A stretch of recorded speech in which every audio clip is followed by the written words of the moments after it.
Welcome to the Michelle Chalfant Show, the next evolution of the Adult Chair podcast. I am Michelle Chalfant, and my goal is to help you to awaken to your true self. Together, we will break through your barriers so you can find your purpose and live a soul-aligned life. Each week, I will bring you powerful conversations with thought leaders, spiritual teachers, healers, and change makers, along with actionable insights to help you to transform your life from the inside out. Welcome to the Michelle Chalfant Show. Hello, everybody, and welcome to the Adult Chair. I am so happy to be with you today. And today we're talking about self-esteem and building self-esteem. I do not care where you are in this spectrum, I guess I'd call it, of self-esteem. We can always add more. We can always add more. I don't believe we get to the end point of, okay, I'm full of self-esteem.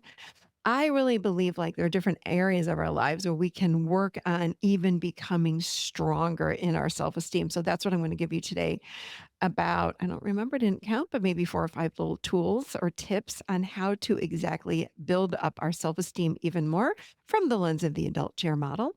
Okay. So I was talking with you about toxic relationships.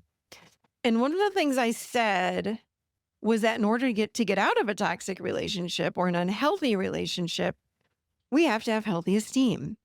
So if you're in an unhealthy relationship, it can damage your self-esteem. And then unfortunately, we lose who we are and we can't make decisions. We don't know who we are. We can't think straight. So whether you're in a toxic relationship or whatever the reason is, it doesn't mean that this podcast is only for people today that are in unhealthy relationship. This podcast is all about building self-esteem. But I had said last week, I'm creating this podcast just for people that really are having issues in unhealthy relationships. But again, these tools can be applied to absolutely anybody. Because I think we all can build our self-esteem a little bit more or a lot more. And some of us, unfortunately, we just never got the great foundation of self-esteem in our growing up years. You know, maybe our caregivers didn't have healthy self-esteem. If they didn't have it, how in the world are they supposed to give it to us? I mean, they're our models. So if they're not healthy, they pass unhealthy down to us, unless they're aware. And most of the time, this does not happen. So I want you to know, building up our self-esteem, it can happen at any age. If you feel like you're someone that is lacking in this department, do not worry. Today, I'm going to give you ways to build up your self-esteem that will help you to show up differently in your own life and in relationship with others. Okay? So let's just jump right in to what is self-esteem. Really, it's how valuable we see ourselves. It's our self-worth. It's how much we like ourselves. So take a moment and ask yourself these questions, and let's rate them from something like 0 to 5. Ask yourself this question: how valuable do I feel? Rate it from 0 to 5. 0 is like not good. 5 is really good. How worthy do I feel? Worthy of love, worthy of a good job, worthy of relationships, anything at all. 0 to 5. How much do I like myself? 0 to 5. All right. So of course, if you're in the 0 to 2.5, 3 range, you can probably have a little bit more self-esteem. And even if you're at the 4 range, let's get you up to a 5. And that's what we're going to talk about today. So if you rated yourself low, do not worry. I've got ideas for you on how to build yourself up. Again, can happen at any age. Do not feel bad about yourself. Drop that story now. Do not fall into the negativity or self-judgment or judging anybody. We're going to have higher self-esteem, and people with higher self-esteem do not judge and blame themselves. So let that story go. But in this moment, let's change that. Instead of blaming or feeling bad, if that's what you're doing, let's change it to, I am glad I am able to change and improve my self-esteem. Doesn't it feel better? It's about reaching for these thoughts that feel better. I really believe that the self-esteem can grow and get better as we practice, And I don't believe that one day we arrive and reach the finish line of perfect self-esteem, like, okay, I've arrived, I'm here. I really feel like for me, I will work on mine until the day I die. It really is just it's a constant practice. So, okay, here we go with my tips for raising self-esteem. I have 4 of them for you. Number 1, it's about becoming aware, becoming aware. And very specifically, it's becoming aware of my self-talk. Think about this. How is your self-talk? Just think about that for a minute. Become aware of what you're saying to yourself. Most of the time, we have automatic thoughts that rifle through our mind, and we're not even aware of what we're even thinking, but we need to be. That's the thing. Our thoughts drive our emotions up or down.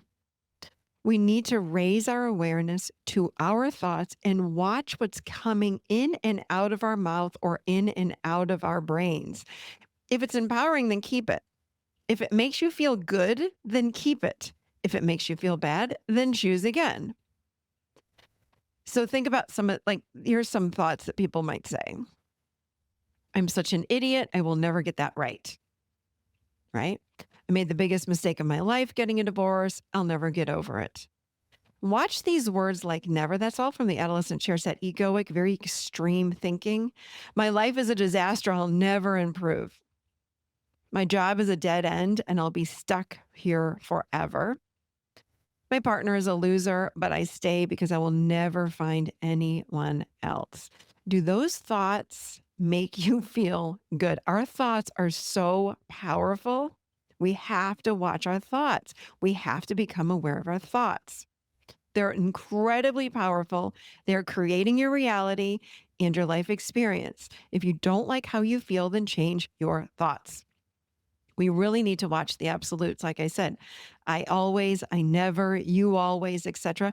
Instead, use words like, I feel blankety blank for now. That's a really nice ending to sentences that comes from the adult chair. Words like for now or until now. I'm not an exerciser until now. I'm going to make that change this week. I'm really sad for now, but I know I'll move through it because I'm working on feeling my emotions, right?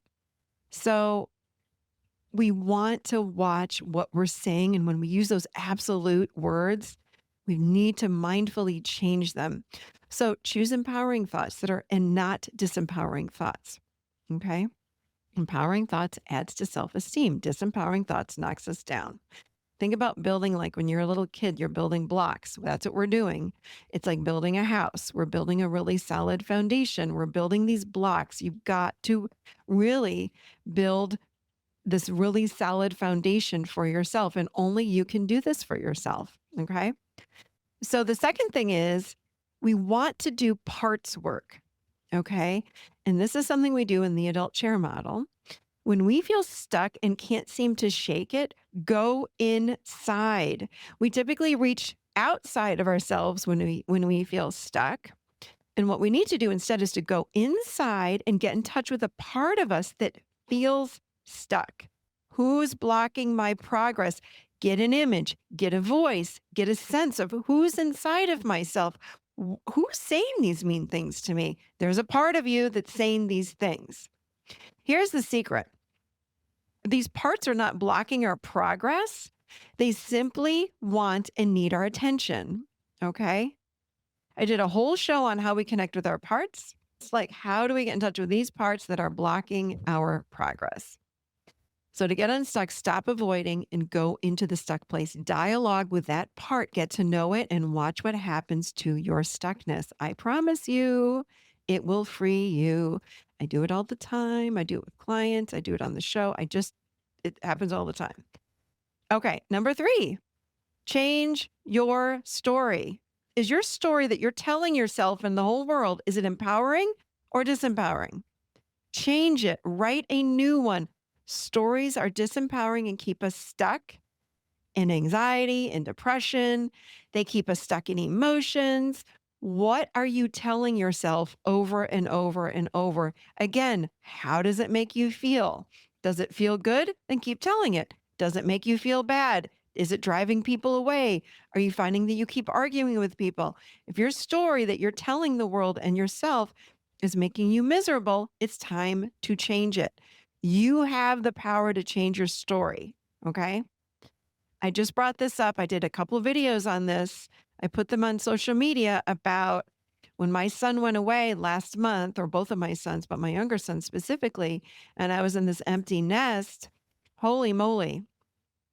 I started telling people things like, I'll never move on. And how am I going to move on? I feel so empty inside. The house is too quiet. All these things. I didn't teach him enough. Oh my God, he's not going to be okay. And maybe I should have done this and I should have done this. And holy moly, I was sitting in my adolescent chair. That story was making me feel bad about myself. I had to change my story to, I did a really good job. I did the best I could do for this kid, both of my kids. I'm really happy for him, but I'm also really sad. And both of those emotions are okay. Suddenly, my whole mood shifted. If I had moments of tears, I let those tears flow through and I moved on. I did not get stuck in story like, oh, I'll never see him again. I'm moving out of state. I'll never see him. He's going to, never forgive me if we leave Tennessee because all of his friends are here. Oh my God. I went on and on and on with this story. I had myself in such a knot. There's no way I could have moved on. I let go of that story and I said, I have no idea what's coming in the future. I'm doing the best I can. I'm going to go with what feels right in the moment. And I'm going to do that. And everything is going to work out one way or another. Our stories can limit us. Okay. And remember, we see our reality one way, and it's all based on our filters, on our wounding. It's all of that stuff. Even how we're raised and even in our DNA, it's like all this stuff gets passed down. So if the story that you're telling yourself and others is not producing the reality that you want or need and makes you feel bad, you must change it. Okay. That's the biggest takeaway here. Change it. We really got to take that drama out of the story. We so quickly fall into drama. Ask yourself what's 100% truth. And if you're spewing out a story, you'll know because stories don't have facts. There's no facts. So we want to build up really the story of our lives based on truth. And it's very different than what happens in the adolescent chair, which is this whole fantasy and fabrication and self-blame, etc. So, okay, moving on to the next one. Number 4, become your best cheerleader. Do you support yourself and give yourself an attaboy or an attagirl? I had a client just last week that had spoken up for herself to her narcissistic boss, and she said she wanted an attagirl so badly from him, but he would never do it. So I said, why don't you do it for yourself? And she said, oh my gosh, I hadn't even thought of that. I said, give yourself a pat on the back. You do great work. If your boss is not capable of saying great job, then you say it to yourself. That is not bragging. That is not bragging. I didn't say tell her to put it on Facebook and walk around and tell everyone how great she was. That builds self-esteem. I said, if you do a really good job at work, it's okay and very healthy to say, you know what? I'm doing a really good job here. I'm really proud of myself. When we rely on others to do this for us, we may be waiting a very long time, especially when we have people in our lives, whether it be our bosses or family members, that aren't capable. So if you want to build your self-esteem, you've got to learn how to do this for yourself. It's not bragging. People say that to me. Well, I don't want to be a bragger. That's not a bragger. A bragger is walking up to people saying, I'm great at my job, and not caring about other people, plowing over other people. It's not what I'm asking you to do. I'm saying you can say to yourself, hey, I did a really good job. And people will say to me, I really feel like I did such a good job raising my daughter. And they'll say, I hope that you don't think that's bragging. I'm like, no, I love that. I feel like you really have high self-esteem. That's beautiful that you'd say that. And I had a woman that actually had said that to me. And I said, good, keep saying that. She says, I just feel really good about myself. Is that okay? And I said, yes, please. Healthy self-esteem. You're not going to stand on the rooftop and tell everyone that walks by that you feel this way. But if it comes up in conversation, sure, say it. And remember, we can say the same sentence from the adult chair and the adolescent chair, and it has a very different energy. Brag is adolescent. Fact is adult chair. So if you've done something good, it's not being a narcissist. If you say it with truth. So I am inviting you to give yourself an atta girl or an atta boy. I remember way back when I was pregnant with my first son. I don't know why this just came up in my mind, but it was like just starting out, married, new house, 9 months pregnant, and I loved to cook. And I had invited our family over. So there was only like I think 6 or 8 of us that were coming over for my first Thanksgiving meal ever that I'd ever prepared. And gosh, I didn't sleep the night before. I was so worried and thinking through because of course, I've got Italian blood running through my veins as well as Irish and a little bit of German. But we do things really big and have way too much food always. So of course I'm planning the menu for like 2 or 3 nights before. Couldn't sleep. I was pregnant 9 months, due in 2 weeks. Anyway, I made this beautiful meal. Everything turned out well. And I remember at the end of the meal, people were like, "Thank you so much. It was such a good meal. Everything turned out well." And I remember looking at everybody there and I said, "Thank you so much. You know what? I really feel good about myself. I feel like I did a really good job." And they said, "You really did." I remember that was a big pivotal moment for me because I grew up with lower self-esteem. I didn't feel good about myself. And that was the first moment. I remember I was like, for God's sake, I'm 9 months pregnant doing this and everything turned out really well and I did a good job. And people were like, "Yeah, you did a great job." I was like, "Thank you. I really feel like I did." And they said, "You did." And it was such a beautiful exchange. And then of course, 2 hours later, I went into labor. Another story. I was up again one whole night, then giving birth to this child. He had to come that night. But anyway, so that's the difference. That is the difference. Self-esteem is built like one block at a time. So these 4 things I just gave you are going to help you to build your own self-esteem. Pick one of the 4 and practice, practice, practice, practice, practice until it becomes you're just part of your daily routine and your daily habit and your daily life. And then pick another one and then master that and then pick another one. These 4 tips are so easy, but there's huge power in each and every one of them. Huge power. So they seem simple, but it's like, man, when you start busting stories, I get comments on this all the time in social media and even some emails when people say, "I had no idea how much my life would change just by busting stories and starting to ask myself what's true." And boy, that ego and the adolescent chair, that will fight you. It wants to cling to the stories. That's what it knows. And when you ask, is this true? Like, what's true? So to go back to my story about my younger son, he's never going to come back and he's going to be upset with me and he's mad at the idea of us moving and he's going to leave home and never come back. Of course, he's threatened that. I don't know what's going to happen. And I have to sit and go, well, wait a minute. What do I know that's true right now in this moment? My son is mad. That's a fact. He's upset because he does not want us to move. Fact. We're thinking about moving. Fact. And that's it. That's it. It busts the whole story. All of a sudden, I'm like, oh, I guess I don't feel so bad. It's like, that's just what is happening right now. I haven't even moved. Why am I in this story that I've lost my son forever and he's never going to talk to me again? It's like, that doesn't feel good, but that's where I was. I was right there and crying over it. I mean, I was so emotional and I did step into what is true. I cannot keep doing it. And that's the video I did. So these are really, really easy tools to help you to build your self-esteem. And when we have higher self-esteem, remember, we're able to know ourselves so much better and we know what we want and what we need. And key here, we do not tolerate abuse or toxic or unhealthy relationships. Guess what? We set boundaries as we know who we are and what we need to cherish and protect this person who is ourselves. It's us. I know who I am, and I know that I need to cherish myself and protect myself, and therefore I will set boundaries when I feel good about myself, which means I have self-esteem.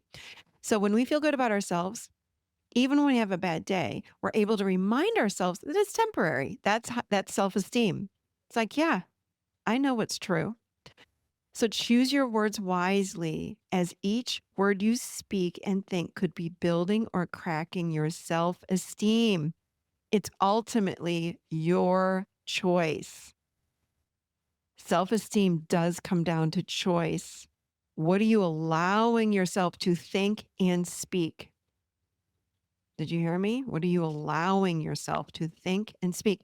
We've got, tons of thoughts every day. Are you allowing the ones that are empowering to stick with you or disempowering? So there you have it. All right, everybody. That's about it for today. I will look forward to seeing you next week. Have a beautiful week, everybody. I will talk to you next week.